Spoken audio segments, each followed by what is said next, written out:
তখন শান্তকে নেওয়া হয়েছিল। সৌম্য সরকার যথেষ্ট ট্যালেন্টেড ক্রিকেটার। সিলেকশন প্যানেলের কাজ কিন্তু সবসময়ই চ্যালেঞ্জিং, তো এটা কিন্তু একটা বিরাট অ্যাচিভমেন্ট। শান্ত তখন সেভাবে ধারাবাহিক পারফর্ম করতেছে না, কিন্তু অনুশীলন বা অন্যান্য জায়গায় কিন্তু সেও যথেষ্ট আশাস্বরূপ কাজ করতেছে। এই যে তাকে যখন স্কোয়াডে নিতে অনেক আলোচনা হতো, আপনাদের কাজে ব্যাঘাত করতো, এরপর আবার সেই শান্তই কিন্তু বাংলাদেশের 3টা ফরম্যাটে নেতৃত্ব দিচ্ছে, ওয়ার্ল্ড কাপ খেলছে এবং চ্যাম্পিয়ন্স ট্রফিতে হয়ে গেছে। এই যে সাফল্য, একজন খেলোয়াড়কে ধরে নিয়ে আসা এভাবে সমালোচনার মধ্যেও, এটা আপনাদের জন্য কতটা চ্যালেঞ্জিং, আর যদি বিস্তারিত বলতেন। সিলেকশন প্যানেলের কাজ কিন্তু সবসময়ই চ্যালেঞ্জিং, এটা কিন্তু আপনাকে মানতে হবে সব দিক দিয়ে, কারণ আপনার অনেক রিস্ক নিয়ে কাজ করতে হয়। কিছু কিছু খেলোয়াড়কে এমনভাবে পিক করা হয় 3টা ফরম্যাটে যখন দেখা হয়, তো সেই জায়গায় সে ভালো করবে কি করবে না, বাট সিলেকশন প্যানেলে ওইটা কনফিডেন্ট থাকতে হয় যে টেকনিক্যালি যদিও ভালো হয়, ওকে ওই প্লেয়ারকে নিয়ে কিন্তু অনেক দূর যাওয়া যায়। তো সেই হিসাবে চিন্তা করে কিন্তু খেলোয়াড়কে পিক করা হয়। এবং আমাদের যেহেতু এজ গ্রুপের একটা সিস্টেম আছে, আন্ডার 14, আন্ডার 16, আন্ডার 18, এখান থেকে কিন্তু অনেকগুলি প্লেয়ারকে কিন্তু মনিটরিং করা হয় কে কতটুকু উপরে গিয়ে যেতে পারে। তো সেই হিসাবে চিন্তা করে কিন্তু ওই প্লেয়ারের প্রতি নজর রাখা হয়। তারপরে দেন আন্ডার 19 খেলে, ওরা ওয়ার্ল্ড কাপটা খেলে, তারপরে হাই পারফরমেন্সে ওদেরকে আনা হয়, নার্সিং করা হয়, দেন এ টিম, তারপরে কিন্তু ন্যাশনাল টিমে যেতে হয়। তো অনেকগুলি ধাপ কিন্তু দেখে একটা প্লেয়ারকে পিক করা হয়, এবং ওর নেচারটা ওইভাবে দেখা হয়, অ্যাপ্রোচটা দেখা হয়, ও কীভাবে নিজেকে মেলে ধরতে, আন্তর্জাতিক পর্যায়ে একটা খেলোয়াড় কীভাবে নিজেকে মেলে ধরতে পারে, সব কিছু চিন্তা করে সিলেকশন প্যানেল ওইভাবে প্লেয়ারকে পিক করে। এখানে কিন্তু ব্যক্তি পর্যায়ে দেখে কিন্তু ওইভাবে পিক করা হয় না, দেখা হয় ওভারঅল টিমের জন্য কতটুকু ভ্যালুয়েবল হবে এবং টিমের পারফরমেন্সে কতটুকু ওর কার্যকারিতা থাকবে, সেই সমস্ত চিন্তা করে একটা প্লেয়ারকে পিক করা হয়। তো আমরা অনেকগুলি প্লেয়ারের ক্ষেত্রে কিন্তু রিস্ক নেওয়া হয়েছে, আমরা যতদিন সিলেকশন প্যানেলে ছিলাম, আমাদের প্যানেল, তো সেই হিসাবে চিন্তা ভাবনা করে কিন্তু আমরা এগিয়েছি। অনেক প্লেয়ার সাকসেস হয়েছে এবং কন্টিনিউয়াস যে প্লেয়ারগুলিকে আমরা এস্টাবলিশ করেছি ওরাই কিন্তু এখনও খেলে যাচ্ছে আজকে অনেক বছর ধরে। এটাই কিন্তু সবচেয়ে বড় পাওয়া।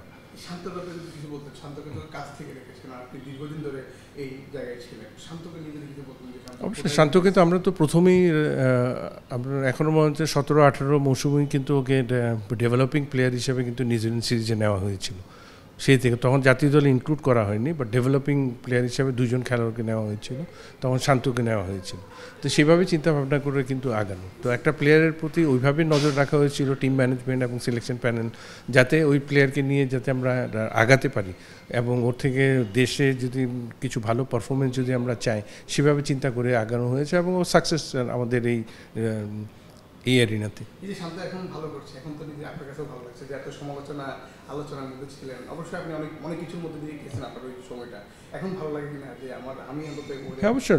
খালি শান্তর মানে না, অনেকগুলি খেলোয়াড় আমরা যে পিক করেছি ওরা এখন ওয়েল এস্টাবলিশ এই জায়গাটায়। এবং সবচেয়ে আরেকটা হলো যে আমি যতদিন আন্ডার 19-এর 2 বছর আমি যখন কোচ ছিলাম, আমার আন্ডারে যে 18 জন খেলোয়াড় ছিল, এই 18 জনে কিন্তু জাতীয় দল রিপ্রেজেন্ট করছে। তো এটা কিন্তু একটা বিরাট অ্যাচিভমেন্ট, এটা কিন্তু সবার ক্ষেত্রে কিন্তু এই জিনিসটা আসে না।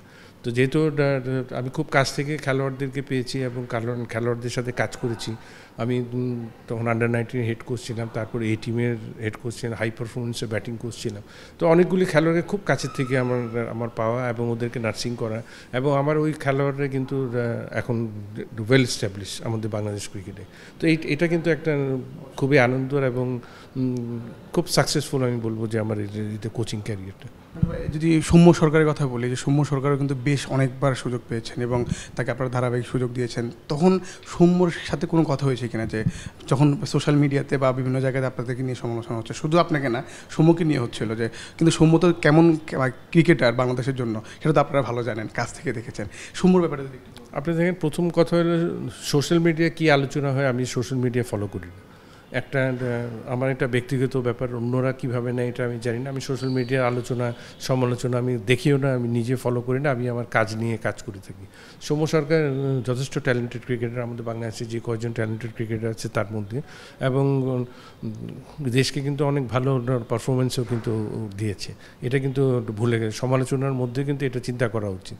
সে কিন্তু অনেক কিছু ভালো ইনিংস কিন্তু খেলেছে, তো সেই হিসাবে ওর ক্যাপাবিলিটি আছে ভালো খেলার, এখনও সময় আছে ওর ভালো ক্রিকেটার। তো সুতরাং ও আমার মনে হয় যে এইসব সোশ্যাল মিডিয়ার কথা না দেখে নিজের পারফরমেন্সের দিকে নজর দেওয়াই ভালো। এখন শান্ত এবং সৌম্যকে নিয়ে জাস্ট ছোট্ট একটা প্রশ্ন করি, যে শান্ত সৌম্যকে বারবার সুযোগ দেওয়ার মূল কারণ বা কি মনে করেন?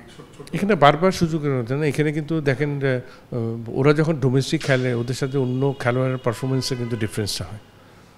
এটাও কিন্তু আপনাকে দেখতে হবে, খালি ইন্টারন্যাশনাল দেখলে হবে না। তো আপনাকে একটা প্লেয়ারের জায়গায় আরেকটা প্লেয়ার পিক করতে হলে ওর চেয়ে অনেক অনেক বেটার ক্রিকেটার আপনাকে দরকার হবে, সেই স্ট্যান্ডার্ডের ক্রিকেটার কিন্তু পাওয়া যায় না।